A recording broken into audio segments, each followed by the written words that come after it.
everyone, welcome back to Calligraphy Masters podcast. Today's guest is a member of Calligraphy Masters crew. Welcome to the podcast, Ellie. How are you doing? Thank you. Yeah, I'm good. Thanks. How are you doing? I'm all right. I'm excited because, first of all, we record this podcast for the second time. Yeah, But the most exciting thing is that we will meet in person in a few days. I know, literally in like 5 days' time. I can't wait. I'm so excited, honestly. If you are listening or watching from Germany or anywhere around, 11th of January, Scriptorium Berlin, we'll celebrate 10 years Calligraphy Masters and we'll open the exhibition, The Power of Words. Almost 20 people from the crew will be there. I'm super hyped, super excited, and can't wait to to be there. Yeah, it's gonna be fab. I've not met most people as well, so it'd be good to see everyone in person. Like I've spoke to a few people on Instagram, but yeah, it'd Well, be good to meet the virtual friends. it's the same with me, and it's the same with a lot of people which are coming. But I've done before, we've met before, but like I think the maximum that we've met from the crew in one place was 6 or 7 people. Yeah. And this time this is huge. I don't know, I'm just I'm so hyped. Yeah, no, me too. No, I saw Adam's post earlier as well on Instagram. That got me even more excited. Yeah. And also, guys, we'll review for the first time this. Uh, like I can't wait to see this. This is the third and the last of the Calligraphy Masters crew alphabet series, but this one, I don't know, this is the best one. To be honest, the second one, the quality of the second, I'm really not happy about it compared to the first, and this one it's very low quality, but yeah, mistakes happens. Yeah, I'm sure people will love this one. yeah, I hope so. Yeah, but yeah, okay, let's talk about you, Ailey. How did you first became in calligraphy?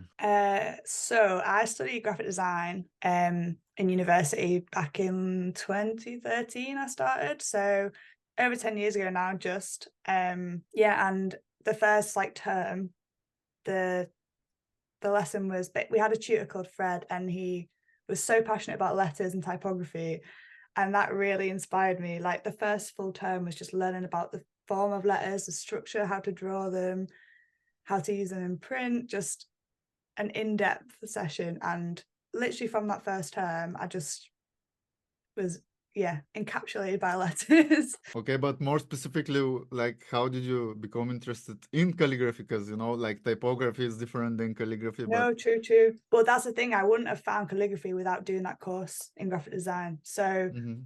I can be thankful for that, even though it's not the direction I now work in. So I started and it was all about typography, and then I've come from a fine art background where I draw a lot. I much prefer the handcrafted side of things.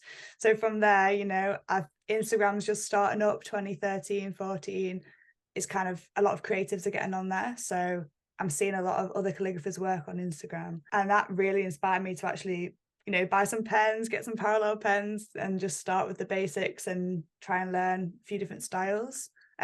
So the kind of when I first started, it was a lot of hand lettering and calligraphy side by side. But then the calligraphy kind of won out and I just started going straight into that. Okay. Just trying to learn as much as possible. When exactly did you start with calligraphy? I think it was 2015, yeah. So that I just base it on when I started my Instagram account, which is definitely 2015. So yeah, or maybe it was 2014. Oh, I don't know. But yeah, Um, calligraphy for sure. Calligraphy Masters was started in 2014. Was it? Oh, no, of Ye- course, yeah. The 10 years. Yes, No. yeah. But okay, but what was the first script that you started with or that you learned? I think it was foundational, just because when you get kind of a calligraphy starter kit, that's what the main kind of typeface, or not typeface, script that they kind of go through with you, because it's just the most basic form of letters, I think. Mhm. But I quickly moved on to black letter just because of how pretty it is. You said you started learning, but how did you learn? Did you use some books for calligraphy? Did you attended some workshops, or was it all on your own? Yeah, so it was a bit of both. I didn't attend any workshops because there wasn't really any available in the north of England. There wasn't any I could find anyway. So a lot of it was from books, from Instagram. Watching other people's videos on Instagram was such a good way to learn, because you can see exactly how they move the pen, what angle it's at, and just you learn so much by, well, I know I certainly do, by watching somebody else do it and then trying to replicate that. So that was the biggest like teacher for me, I think, but definitely through books as well, just to learn how each letter should actually look. In this case, which book helped you the most in your beginning? There's a few. So I got gifted a few once people know you're into calligraphy, they're like, right, I can get you a book, I can get you some pens. So I got a lot of gifts. But one in particular was Julian Chazal. His book, I think it's Calligraphy, A Complete Works or something. And Satwinder Semi, The Rhythm of Writing. That was honestly, that was so pivotal in my learning calligraphy. That was one of the first books I got. Really? Yeah, yeah. I had a podcast with him. I just released it, like I think last week or something. Oh no way! I've not had a chance to see it yet. Yeah, and he've done the calligraphy for Doctor Strange, the Marvel's one. Oh no way! Oh, that's Yeah. awesome. Yeah, so I'm surprised that you're saying this book right now. It's like, what? I've spoken with Yeah. him about it. Oh no way! I'll have to watch the podcast after we do this.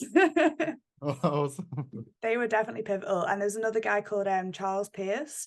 So this was a very small, like thin book, and the pages were all browned, but it was a book that my dad had from when he was in college or something. He just said, oh, you might find interest in this. And it's just got a few basic scripts in it. And I remember that distinctly being the first one I got, because as soon as he saw I had an interest in calligraphy, he said, right, I've got a book on the shelf that I've had for 40 years. You can have this. At what point did you know or realize that this is something that you want to do, like focus on it and maybe become a career? Because if I'm not wrong, calligraphy is your profession, not only your hobby, right? Yeah. Full-time profession, which is absolutely crazy. Yeah, absolutely mad. I've only been doing it full time since 2020. But I think the goal was always to work myself. I've always been kind of slowly working my way into just full time.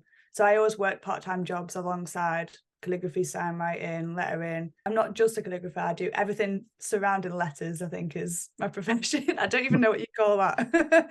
Yeah, something. Something, yeah. But anyways, yeah, like when did you realize that this is something that you see yourself doing? Yeah. It was probably my last year of university. So I'd already started my dissertation, like the final kind of major project, and it, regrettably, I'd already started it, so I couldn't change the subject. But I really realized that I should have written about calligraphy and how that's relevant in graphic design and how it's a big part of like the visual world. But yeah, I think there was like that final year. I remember, I mean, my housemates can definitely like back me up on this. My entire bedroom, all four walls were just filled with like scraps of paper, cardboard, like tests.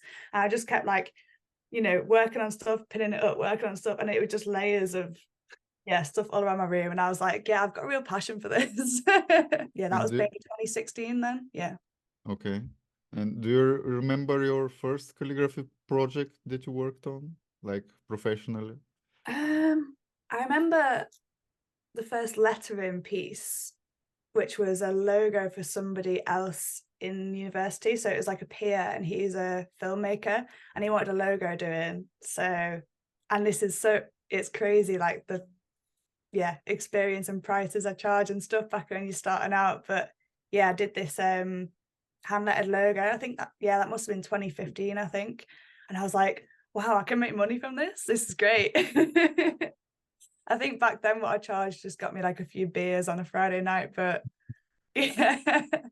Yeah. That's a good price for a logo. Yeah. Back when you're a poor student, definitely. How do you think has your calligraphy evolved over the time? Interesting. I think well, as you probably know, I've definitely honed in on the black letter styles, particularly. Yeah.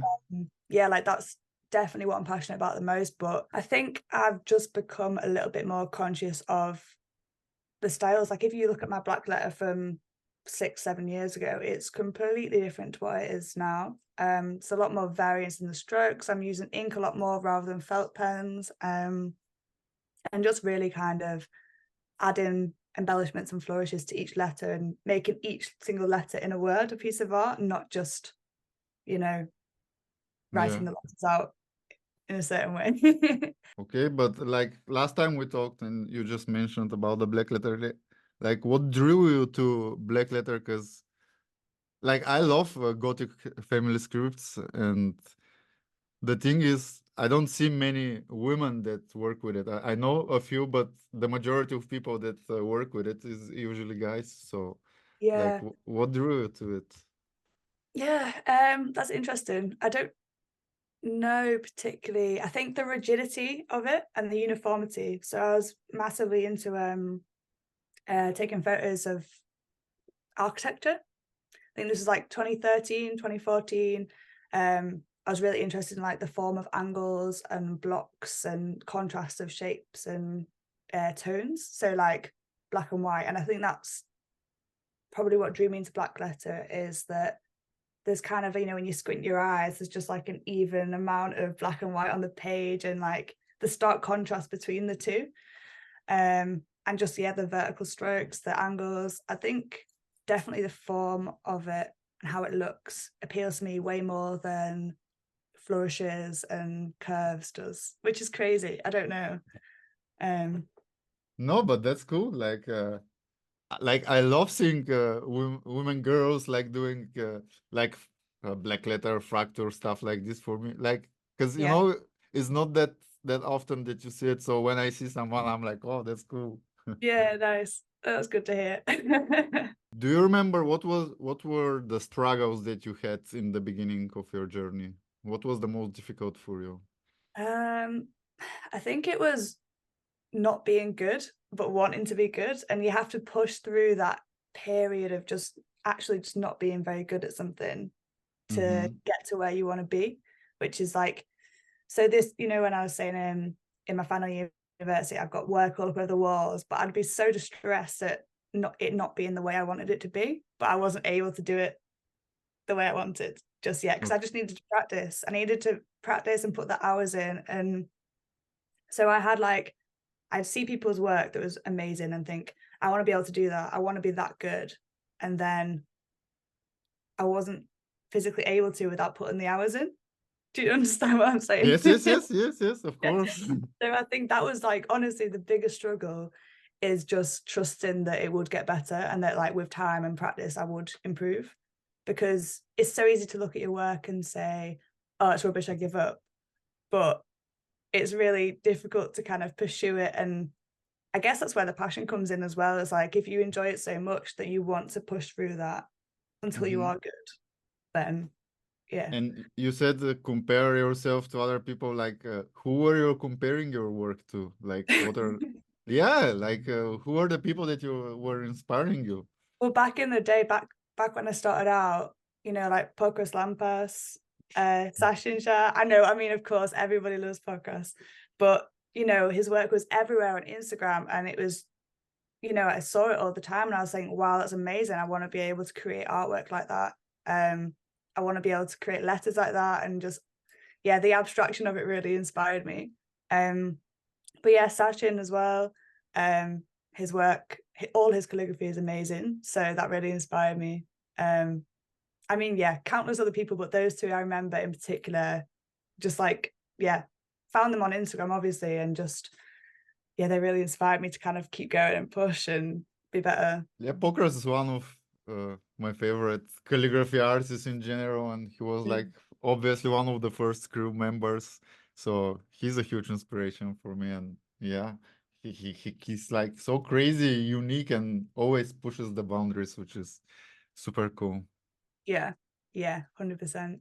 You didn't attend workshops and stuff like this, but since then, like I don't know, after the beginning, did you ever attended any workshops like last year for the last Yeah, years? do you know, since 2020, I've attended a few online ones, and I actually did one last month in Tokyo with Sachin, which was huge for me. Like, it's kind of come full circle. Like, I messaged him and said, oh, I see you're putting on a workshop in Kyoto. I'm going to be there at the same time. I'm going to come. I want to meet you. Like, it would be great to hang out.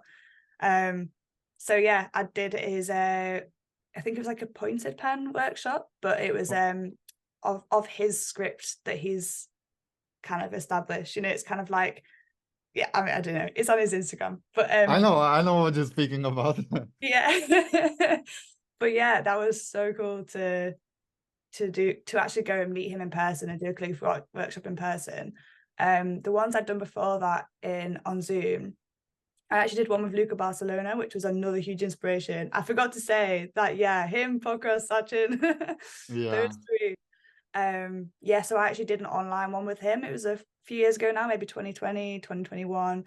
And I learned so much more about blackletter. It was unreal. It was such a good workshop. And who else have I done one with? I did a lettering one with Ken Barber, who's like an American lettering artist.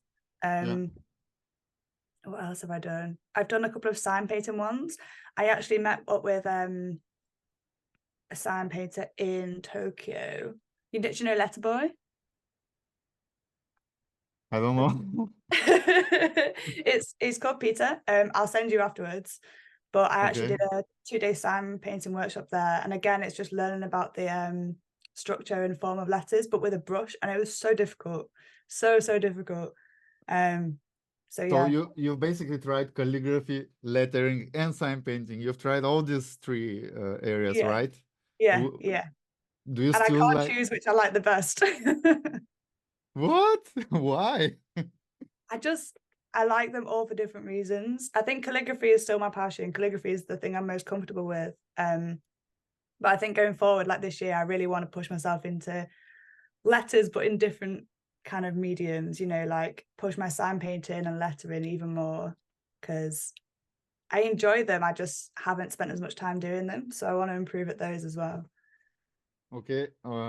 Wait, because my questions are jumping with like so many. Sorry. No, it's fine. It's fine. I wanted to ask from all those workshops that you mentioned, like what I want to people who are beginners, I want them to know like what difference makes a workshop. How do you feel like after done a workshop with someone? Like, do you see also like progress in your work after workshops and stuff like this? Yeah, definitely. Definitely. I think definitely find the workshops that are right for you. Ones that you're interested in, ones with people who are really established and know what they're talking about.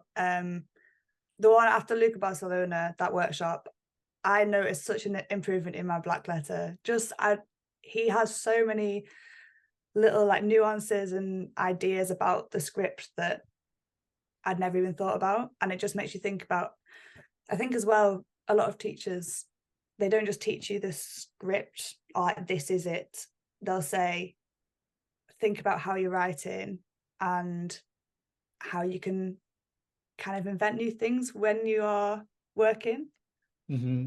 So how can you develop a style, or like how can you experiment with certain things that aren't in the kind of rigid script, if you Mm-hmm. understand what I mean. Yeah. So yeah, he just had a lot of cool ideas about how to push those ideas.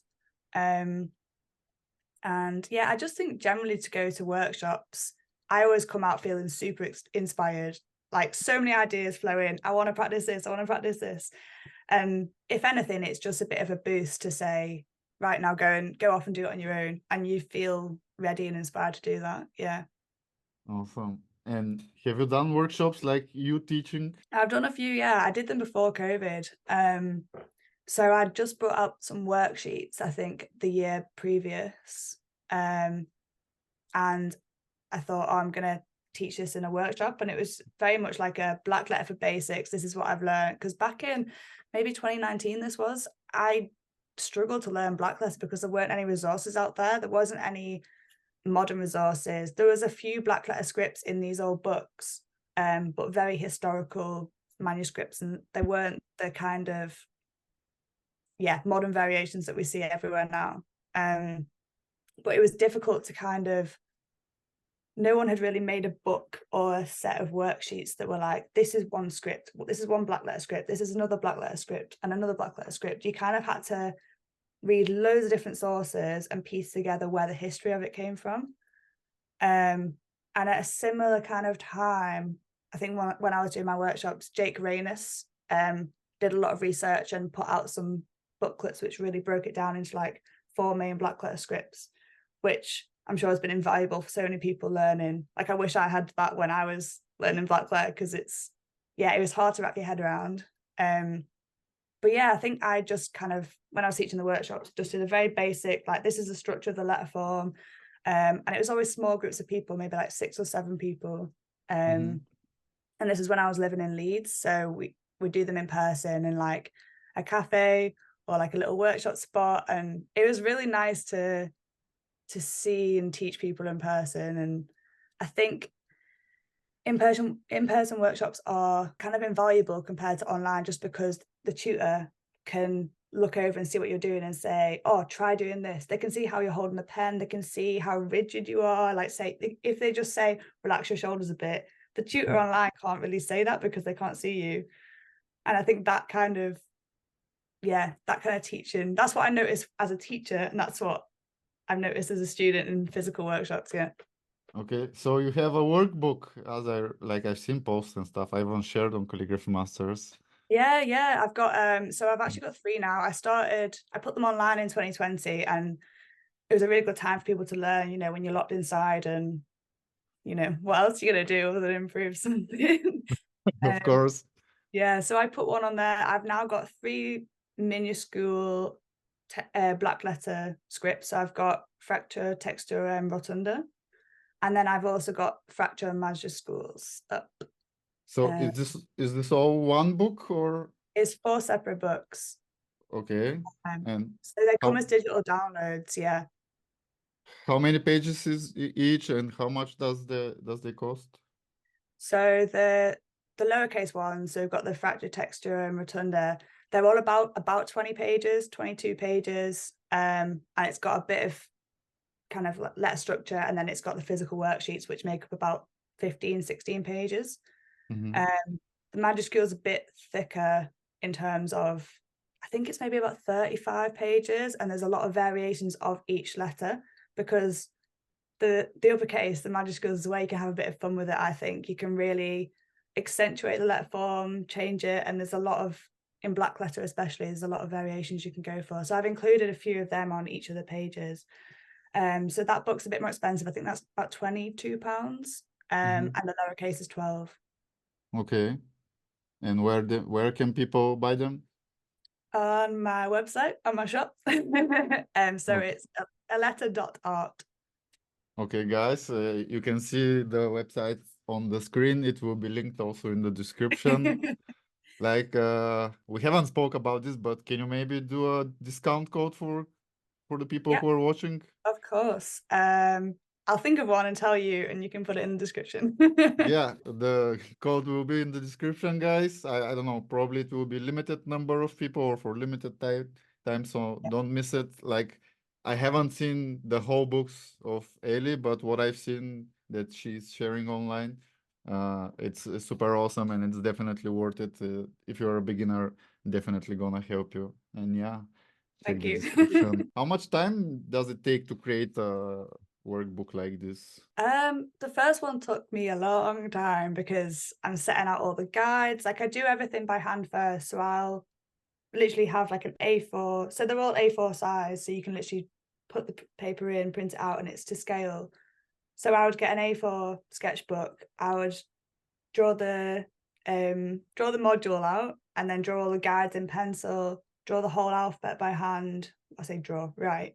And then I would I'd put the ductus on by hand as well, and then just digitize that, but in different layers. So, I'd draw the guides, scan it in, draw the letters, scan it in, draw the ductus, scan it in. So I've got different layers on Photoshop or InDesign or whatever you use. And yeah, that first one took a while, but then for the other booklets, I've had the guides there already. And because it's a similar script, it's the same ratio, so it's not been too difficult to use the same one. But yeah, many hours. But in 2020, I had all the time in the world. So Which one of those is the bestseller? Bestsellers, Fracture. Fracture? Everyone loves Fracture. Awesome. Yeah, that's the first one that I created. So it's quite nice. But yeah, it's still the most popular today. So Okay. Yeah, guys, as I said, check it in the description. Also, you said you want to challenge yourself this year, right? yeah, I do. So, I do want to. and since you told me like you were a lot inspired by pokers, I wanted to give a challenge for you. Oh, go on. Maybe just like do calligraphy on a car, I would love to do that. But who's gonna give me that car to write all over? Yeah, I mean you can find, I do a lot of cars. I challenge you to do it because I'm doing it and it's fun, It's very Yeah, different experience. It's fun and it's just different, I yeah. think you'll love it. But there are people which are gonna give you like people are paying me to do this, so True, true. and Okay, maybe that's what I'll do this year. Try and find a car to write on. okay, I give you a shortcut. Like if you want this just to try, find a friend, buy charcoal markers. Tell him, can I use your car? I'll do it with those markers. You can delete it. It will not damage the paint or anything. And just Yeah. for me to create a project, a reel or something like this. Interesting. Yeah, that's a good shout. At this rate, I'm gonna end up buying a car just so I can do it all over.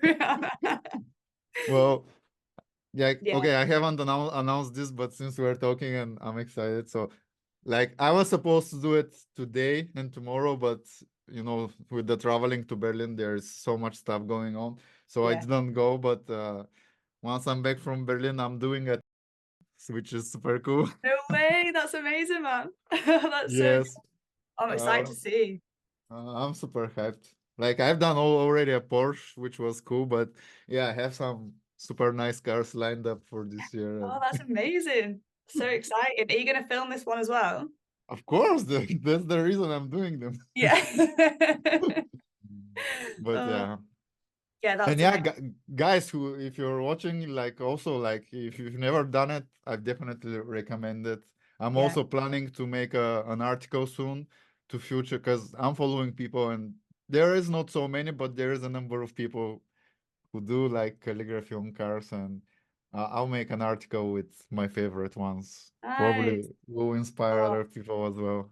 yeah, amazing. I've seen so many people doing amazing designs on cars. That would be great. I think as well, because it's so 3D, you've got so much scope to play with different things and For me, you know what? Because obviously huge inspiration by pokers, and when you know the what pokers does to the cars, for me, like it's very hard to be impressed by someone else doing cars. Like I see a lot of cars, but a lot of them I don't like them. It's just not to be rude or anything. I just have my preferences. yeah, I'm also not happy with my cars every time, but I have some idea of what I want to achieve. But yeah, yeah, yeah, it's tricky because it's not just writing on a car. Like for me, it has to be part of the car and to look good in the end. Um, yeah. Do you not get scared when you're doing it that you're gonna like make a mistake and then be like, ah? I've done many mistakes on cars, and Have sometimes you? you write in a very uncomfortable positions because if it's not in a garage and you cannot pull up the car. For example, on one car, I had to write on like the bottom of the car, so you have to be down, lying on the ground. It's Did you get a uncomfortable. skateboard so you can move in and out? Well, I never thought about it, but yeah, Next and time. also the thing is, you write on paper, it's a flat surface, but the car has so many curves and stuff, which Yeah, can be definitely. challenging. Yeah, I can imagine. Do you go in like do you just go and start it or do you plan it out beforehand? Well, I have some basic idea, like because you've seen my work, you know what my style is. So I Yeah, just decide what shapes or what space I want to fill in. Sometimes I have a perfect like idea in my head what I want to achieve, but sometimes just I have the basic sketch in my head and just freestyle. nice. And yeah, That's the I fun think part, isn't it? That's the fun bit. I don't know. It's for me every time it's stressing. Like and I think this is an artist thing. In the beginning, I didn't believe like Tio Swan and Mr. Comes when I watched their work and I say, man, this is amazing. And they were like, no, this is not good. I'm like, dude. But when I realized I'm the same, like I'm almost never satisfied. And Yeah. I think it's good in a way to be critical because then it pushes you to be better next time. Yeah, So you're constantly improving. If you liked all of your previous work, you would never push yourself to do better. that's true. But you know, I think I've spoken also with other people. I think what I've noticed when I like something that I've created, when I like it a lot and I post it online, either like people are, yeah, it's nice, or either it doesn't perform well at all. And Yeah. if I create and post something that I'm really not happy, I don't like it, like I'm just like, why am I posting it? And it goes crazy. Like this Yeah. happens so many times. I'm like, what the? So I'm not supposed to like my work in order to post it and to I go. know. To be honest, I've given up with like what works and what doesn't work on Instagram. You just never know until you post it and find out. Okay, yeah, this is a good topic I want to speak because obviously now you're above 100K for sure, right? Yeah, yeah. That actually only happened like um late 2022, like a year ago maybe. Mm-hmm. Sorry, the sun is so in my eyes. I'm just going to shut this. So yeah, 166 at the moment.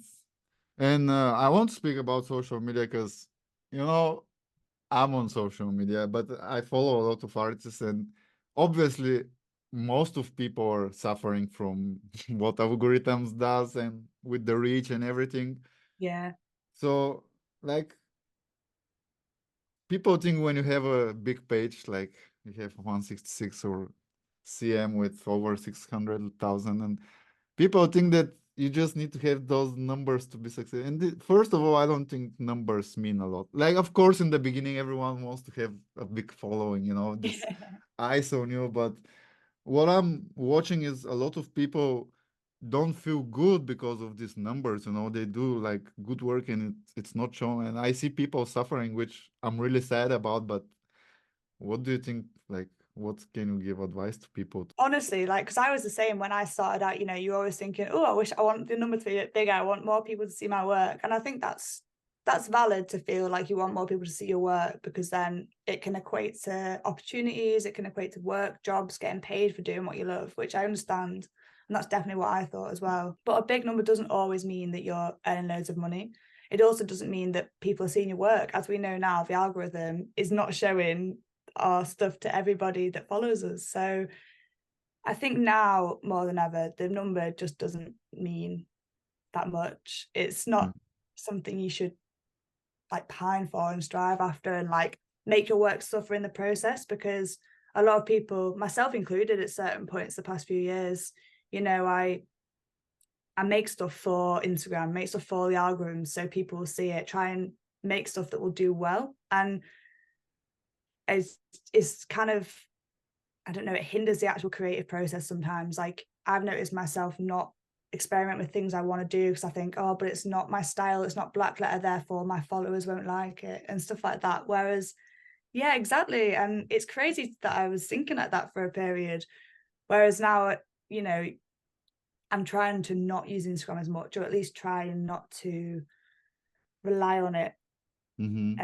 for work. Like there's a point where I was 90% of my commissions were coming through Instagram. So it's easy, like honestly, 90%, which is crazy. And the other 10% is like word of mouth or, a random Google search maybe. But that's a huge number of like work coming through Instagram. So I understand that you want to keep posting and I want to keep posting, but I also don't want to keep posting because of how how frustrating it is and how much time it like steals from me. So yeah, I don't know. Advice wise, I would say don't be a slave to Instagram. I have also friends, you know, like they're not like they don't need to be calligraph, but friends, artists with who like have a small following, and I see them, they just getting depressed and like they care so much about each post, and I'm like, dude, like just don't don't think about it. If you love what you're doing, you shouldn't care about the number and just Yeah, post, man. Post like as especially if you don't have a big following, post as much as you can, like show everything, experiment, try, you know. Once you have a bigger following, of course you can be more selective and try to improve the vision and everything, but if yeah, you don't have a following, just who cares? Just go for it. Like you're not losing yeah. anything. Definitely. Like one thing I like to think of Instagram as like a private blog where no one can see anything and you just don't look at the numbers, don't look at anything, and you just post stuff to record your journey through time. Because if I go back to 2015 when I first started my Instagram, you go through all the posts and you're like, oh wow, what a journey, like from this day to where I am now. And you see the whole process. So if anything, do it for yourself. Like just keep posting stuff and post the progress so that yeah, you've got something to look back on and be like, oh, that's nice. Okay, and you said you were getting a lot of commissions from Instagram. What kind of commissions you usually get?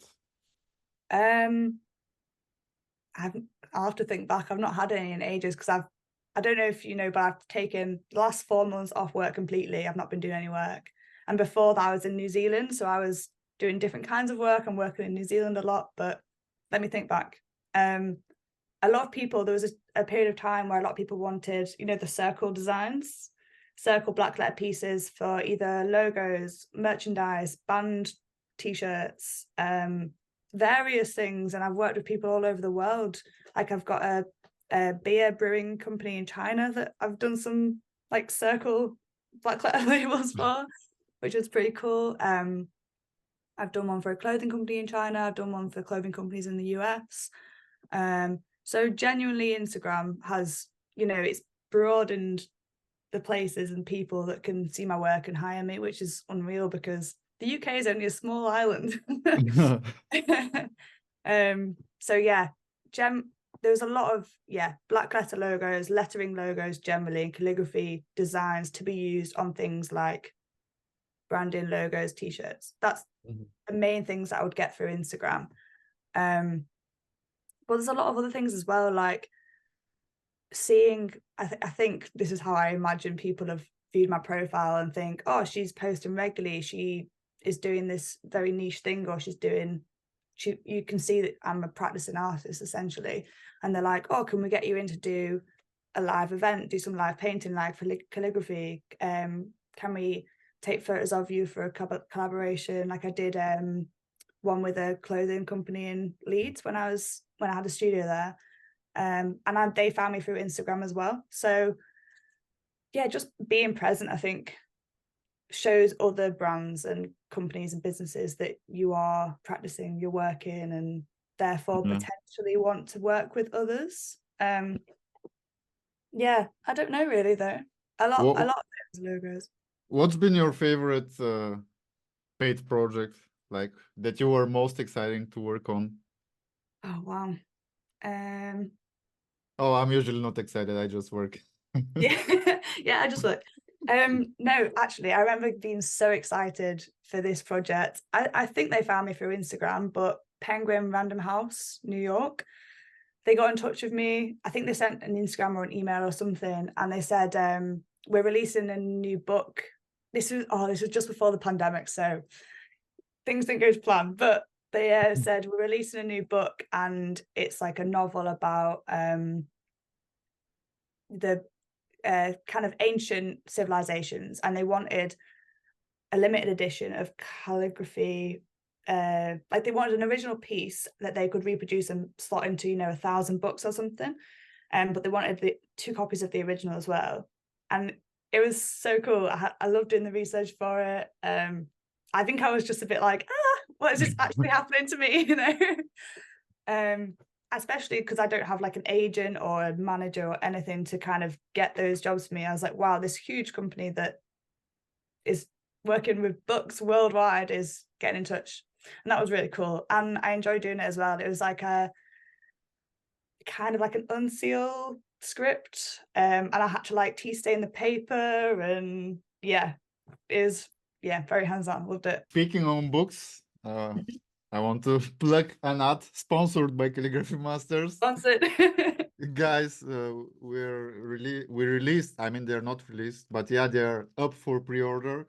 The 2 Calligraphy Masters card collection books, which will be for first time showed in person in Scriptorium Berlin on the 11th of January. I can't wait to see them. But yeah, those are basically 2 versions. The gold one is with colorful pieces, and the silver one is with black and white. They're not the same works. They're the same artist, 33 members of Calligraphy Masters in both books.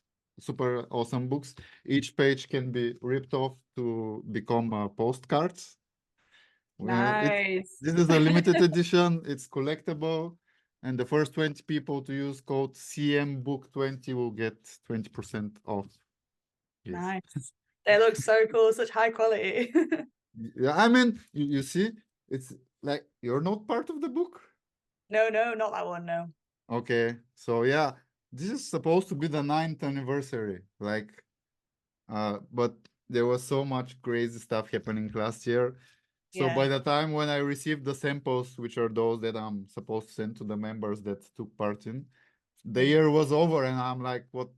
That's I was so stressed, but yeah, this is Yeah. another Just topic. bring it in for the 10th anniversary. It's so good. Yes, there's a thing. They will be released as the 10th anniversary, and only like the crew members that have the books will be written the 9th. But yeah, also guys, merch. Everything is well, almost everything is for pre-order on the website. Check it, guys. Nice. It's for limited You're time. repping the pieces. It's a limited time collectibles. Everything is super high quality. That's why it's not the cheapest, but I prefer to release stuff that is high quality and that I'm satisfied with, and not just put something cheap and you buy it, use it 2 times, and it's like, yeah, but that's me. No, quality is better for sure. Right? I guess so. Like, okay, so you're using TikTok as well? Because you said you're not using Instagram anymore. Well, I just don't want social media. I tried TikTok, and I actually, so I did the videos of my worksheets. Mm-hmm. Essentially, a few of those went viral on Instagram, which helped to grow the following to where it is now. So I put a few of those on TikTok, and they did the same thing. So I don't know, people just like those little videos. Yes, Um, I've noticed this as well. yeah, crazy. I don't know what happens with those, but I guess it's the short attention span now, isn't it? 2 seconds. Oh, like this is not like this is such a bad thing. Like, I know, uh, but I'm capitalizing on it while it's but you know what I realized? Like a few days ago, I released a video which is hour and a half writing names in real time, yeah, which is which I was like, man, I know nobody's gonna watch it, but I don't care. Like, I just want to release it like this. People were watching it like crazy. They were live watching. They keep watching. I'm like, and amazing. I was like thinking maybe because we're like our attention span is getting so low and low that somehow naturally people without realizing it they need to see something going on real. Oh, definitely. I think a study's been done there, and they said like on TikTok now, after all this kind of short attention span, on TikTok now, like the most watched videos are like 2.5 minutes long or something, which is crazy. So people will fully watch it. I don't know. It changes so frequently. It's so hard to keep up with, which is why I want to just not get too invested in it for sure. But yeah, Mhm. I tried to get TikTok. Again, I was posting videos, not much traction. I don't really understand the app either. I Yeah. so I just haven't really tried. Okay. Do you How use do it? you, yeah, I mean, I use everything. Is just you know what's funny thing with TikTok? Because usually what most of the stuff I've done around calligraphy masters is because of Gary V. I don't know if you know him. No. Yeah, well, he's like social media guru, and he's like just a very good entrepreneur, and Yeah. he usually shares a lot of information long before it happens. Like he said, make a TikTok before TikTok was viral, before everyone has TikTok. So I Yeah. did a TikTok. I made like 45K followers in few weeks, and I was like, man, nobody's using TikTok. I get just got bored, and Yeah. I kept with Instagram, and now when like it's almost everybody is there. I keep posting, but then it's like algorithm hates me now. Like everything such It's just hard to know, isn't it? yeah. But yeah, even the podcast, I started podcasting. I was like the first podcast about calligraphy and lettering. I'm sure there are more podcasts now, but the same thing. Gary Vee was like, guys, make a podcast. Like podcast will be huge. And I started Calligraphy And they Masters are podcast. literally, oh, I listen to his podcast now. Oh, Yeah. I wanted to ask you, how do you approach pricing clients? Because I'm sure a lot of people, first of all, they want to make a living out of calligraphy, but then there is this, period of time when you start having clients and maybe you don't know how to price yourself correctly, or people will take advantage of you and stuff Yeah, like this. yeah, definitely. I mean, I struggled with this when I first started as well. You know, that logo I did when I was at university for a few beers, I wouldn't charge that now. So I think a lot of it comes with experience and time and practice and knowing your worth a bit more. But I think I'd always try every project is completely different pricing. You don't know what the client's budget is. You know, if Coca-Cola came to you with a project, you wouldn't charge the same as like a small business next door. I So, wouldn't work with Coca-Cola. well, no, but like, yeah, a huge corporation, you know. Um, Yeah. so yeah, I think I always try and break it down into how many hours is this project going to take me? What do I want my hourly rate to be? And that is purely just what I think my work is worth based on my years of experience, etc., etc. And then you have to think about materials, what else is going to be needed for the project. So I just try and break it all down first and think, you know, what is it going to cost me to make this piece? Let's say we're doing an original calligraphy piece. What is it going to cost me to make in terms of ink, paper? How much time is it going to cost me? How much time is going to take me, and then work it out based on that, on an hourly Mhm. rate system. And that's generally how I do it. But just because it's the best way to get like a ballpark figure. Because there's been a lot of times, and I've learned this the hard way, you know, you quote somebody something and then it takes you twice as long as you expected. You end up with like £10 profit or something for like 20 hours of work, and it's not really worth your time. However, there may be some projects where it's really beneficial for you to do it for, and I don't want to say exposure because no one should be paid an exposure for things, but if it's going to lead to other jobs further down the line, or if it's a good contact and connection to have that may get you more work in the future, I think you've got to judge each situation by, you know, you've got to kind of use your own judgment for how you want to price things. Well, I think internet have made this for exposure sounds like a bad thing, Like I've done a lot of stuff, like not a lot, but I've done things for exposure and there's nothing Yeah. wrong with it. Like you No. can personally like choose if something will be like if you're willing to do something for free. Like if you think you will have some benefits, why not? Yeah, no, exactly. And I think you just got to weigh them up in your head as whether you think it's worth it or not. I think the issue why it's got a bad rep on the internet is because big brands who have tons of budget, they say to a small artist, oh, can you do this for free? We'll give you exposure. And we all know that, especially on Instagram, you know, a big follower and exposure doesn't necessarily mean that you're going to get shown to their million accounts or whatever. I don't know. Hmm. Yeah, but that's the thing, when also working with clients, it's I think it's something that I've also had to learn the hard ways. You have to have some kind of contract that you sign before starting anything, because usually a lot of times people can take advantage of you. They can delay the money with if you haven't explained everything and signed something. I think those are Yeah. also very, very important steps. Yeah, 100%. Yeah, I try and use contracts whenever I can, unless it's like you know, oh, I'll quickly do this for you as a favor. Yeah. But yeah, I've definitely had those situations where you're chasing clients up for money and you shouldn't have to. That's like another part of admin that you shouldn't have to add to your workload. Yeah, it's difficult, isn't it? I've had so much stress, but Yeah. yeah. That's why we share, like, if we can save some trouble, why not? Oh, Okay, definitely. I asked you which was your most exciting paid project, but then which was the most stressful paid project that you were working on, and what was the problem you had? Stressful project. There's different kinds of stress.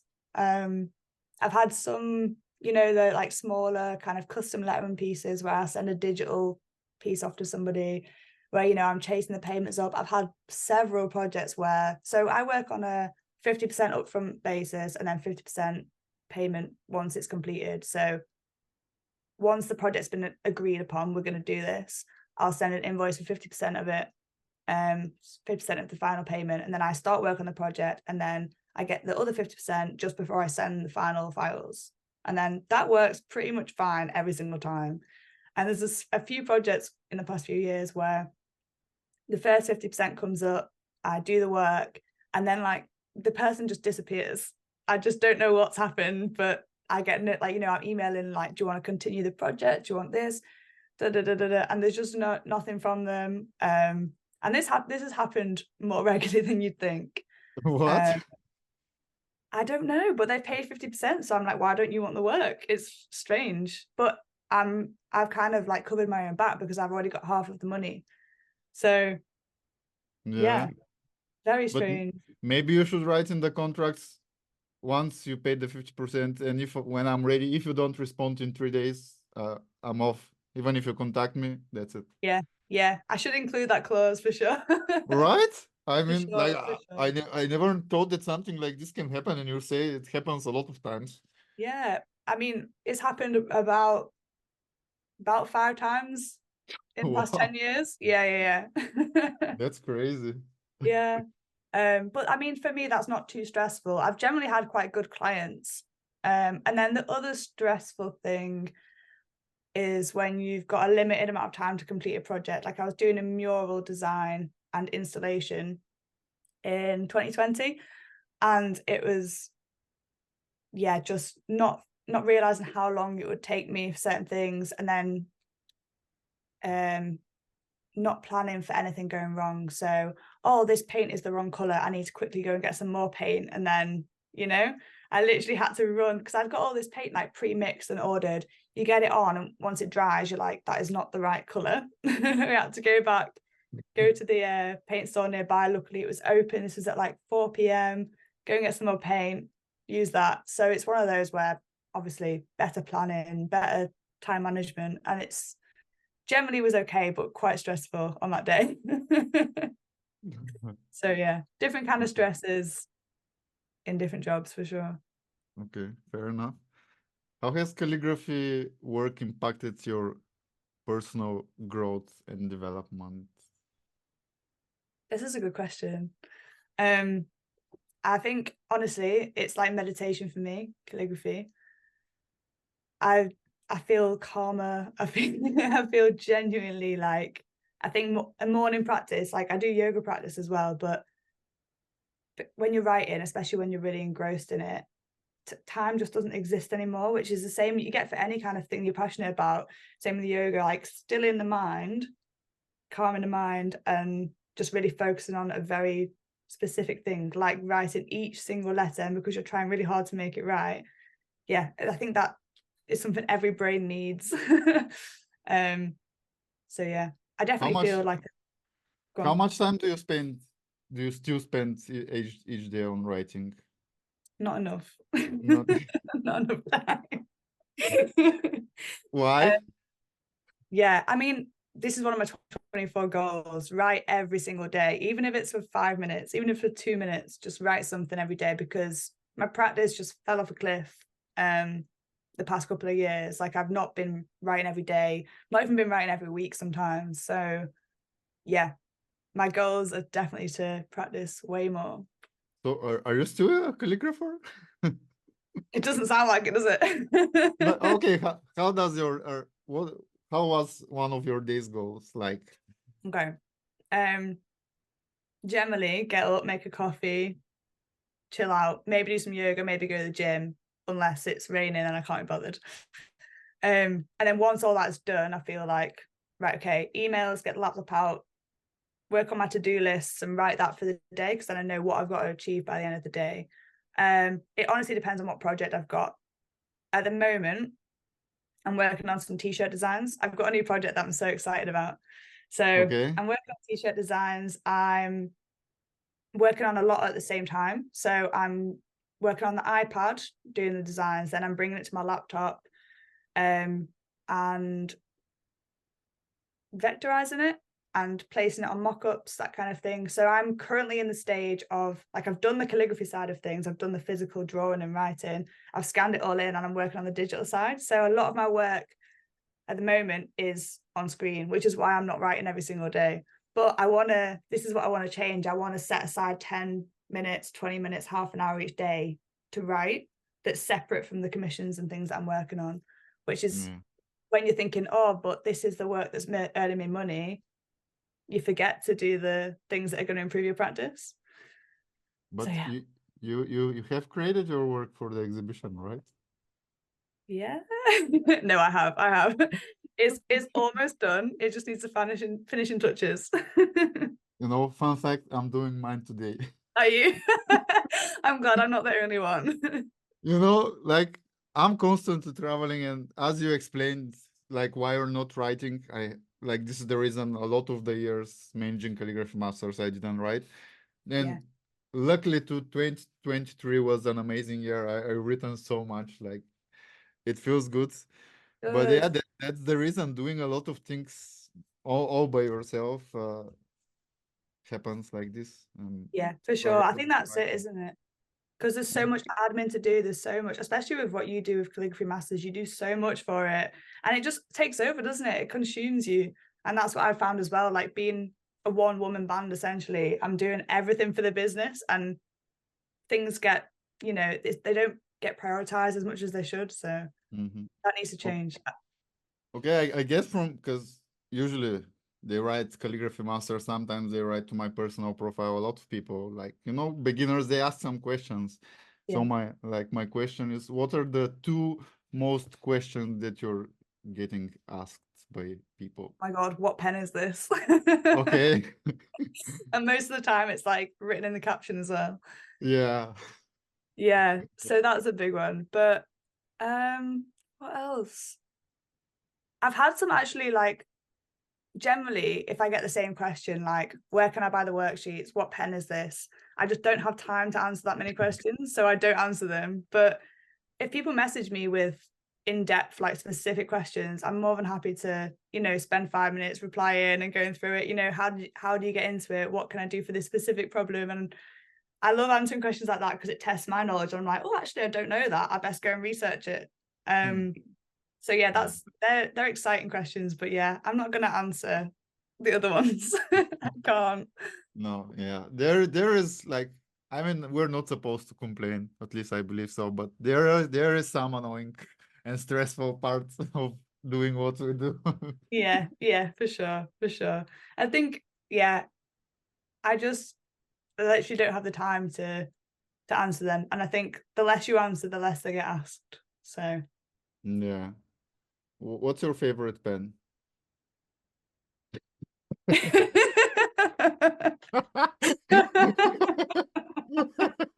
I know.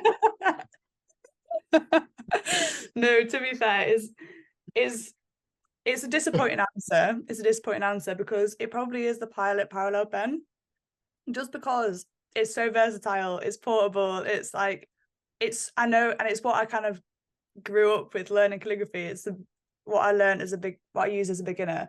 But I just think it's so valuable to everybody of all levels of experience. I think it's such a good pen.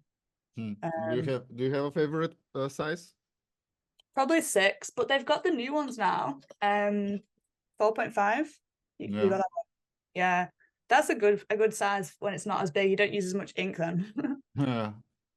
You um, know, Pilot was the reason I started calligraphy. It's been my favorite pen for like a very long time until nice. last year Oh when yeah, when this was created. nice practic pen. But not just a practice pen, it's a specific series and it has Oh, this something in the middle. nice. Yeah, yeah, And seriously, I've noticed since I got those pens, usually I always write with Pilot. You know, I yeah, have also other tools, but they always win uh, yeah, until I got those. Like I catch myself a few times that I just prefer them, and this is crazy because Pilot has been my favorite since the beginning. But this is just yeah. an amazing tool that it gives sharper lines than Pilot parallel pen, Does which is it? very yes. Interesting. I sent some of them to Berlin. I'm not sure which because there are a lot of different pens, but you'll be able to test some in Berlin Oh, and amazing. and Can't I'll give you some. wait. Oh, nice one. Yeah, definitely. That looks really cool. I've not got any project pen, so I need No, to invest. I got a lot. Nice. Okay. What's one thing you wish you knew when you first started calligraphy? Um, hmm, I don't know. I really enjoyed like learning everything at the speed I have. Mm-hmm. Um, yeah, generally I wouldn't change anything. I know that's so cheesy, but I feel like if I'd known anything else, then the journey wouldn't have been the same. Yeah, but come on, there should be something that you know that if you knew you could do faster, achieve I don't know, something that will save you time. Like if you can time travel now back and see your earlier version, would you not give some shortcuts or something? No, I don't think I would. I would say you can make a career out of calligraphy. I would tell myself that and just say Awesome. trust in yourself that you can make a career out of this. Because there was a lot of times when I didn't think it was possible. Hmm. But that's all I'd say. Okay. In this case, when did you realize it's possible? Like when did you truly believe? Um, when I went full time in Yeah. 2020. Okay. I think up until that point, I was too scared to make the jump into just doing this full time. Mm-hmm. But once I was kind of forced into it because of COVID. It was, I wasn't able. So I worked at a cafe and the cafe closed. So it's like you can't work here anymore. So I had all my time to do calligraphy and lettering projects, and I was like, wow, this works so much better than I thought it was gonna. So that, yeah, Okay. that was the real time. Yeah. Okay. And is there a script that you haven't tried or mastered yet, but you want to learn? Or you're Yes, I think we just spoke about this last time. Copper plate. I need to I need to learn copper plate. yeah, I like go with Paul Antonio, I've done a 2 3 days residential class this year, which Nice. was super intensive, 12 13 hours each day. Like while on one of the days I was crying, literally crying, because Oh, I'm a self-taught and Paul is he's first of all so much knowledge and super strict. And at one moment I had to think about 5 or 6 different things. yeah. And this was so stressful. I mean, it's amazing. Like you learn a lot, but Yeah. Was that in London? Where was that? now it's like Paul is not. He's living now in Portugal in Oh, yeah. Setúbal. So did you go to Portugal for that? Yeah. I mean, I'll go to Portugal to learn from Paul for sure. Yeah, he does this now, like I think twice or 3 times a year, residential class where is this intensive learning for 3 days.